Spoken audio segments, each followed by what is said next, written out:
I'm sure you're curious to find out as much as possible about the IELTS listening test.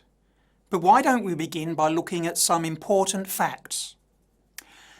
Let's start with facts about the timing of the test. When you take the IELTS listening test, it will take 30 minutes, during which time you will actually listen and answer questions. Plus, there is an additional 10 minutes of what is called transfer time. Transfer time is your opportunity to copy your answers from the question paper to the answer sheet. And by the way, when you do this, you should not use any abbreviations and your answers must be spelled correctly. The listening test is organised into 4 sections, and each section has an audio recording which you listen to, and 10 questions on your question paper, which you should answer while listening. So, in total, you have to answer 40 questions for the whole test. You're probably also wondering what the recordings are about. Well, each section uses a different type of recording.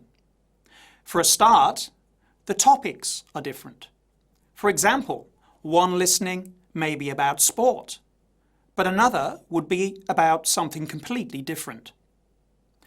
But also, some are monologues, that is, with one person speaking, while others are dialogues, with 2 or even more people having a conversation. Why don't I give you some more detailed information about this?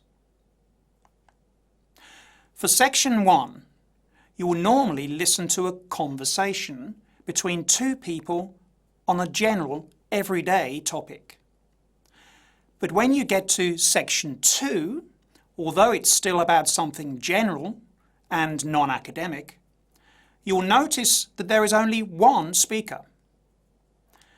In section 3, there is a discussion involving up to 4 people in an academic situation.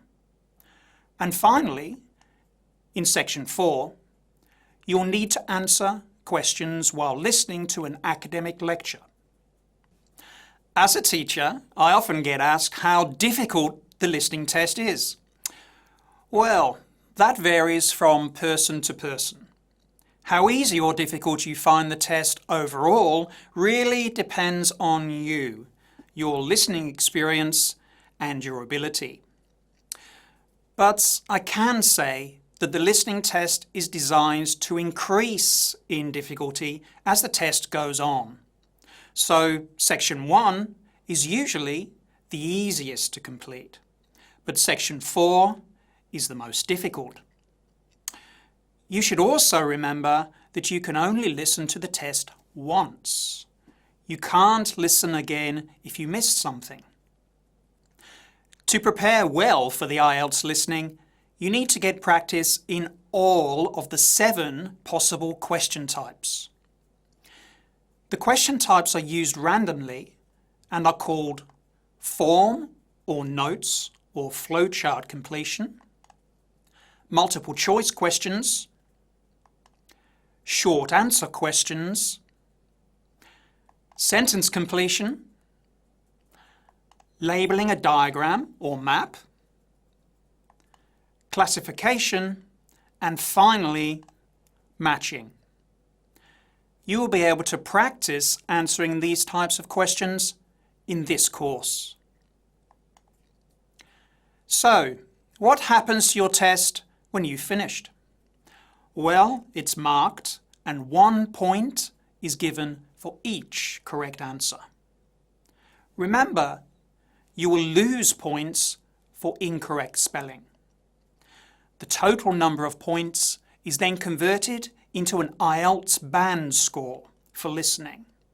For example, 6.0 or 7.0. It is also possible to be given a half band score, such as 5.5. So, now you have some basic information. But remember, although these facts are important background knowledge, there is a lot more to learn which will help you do well in the IELTS listening test.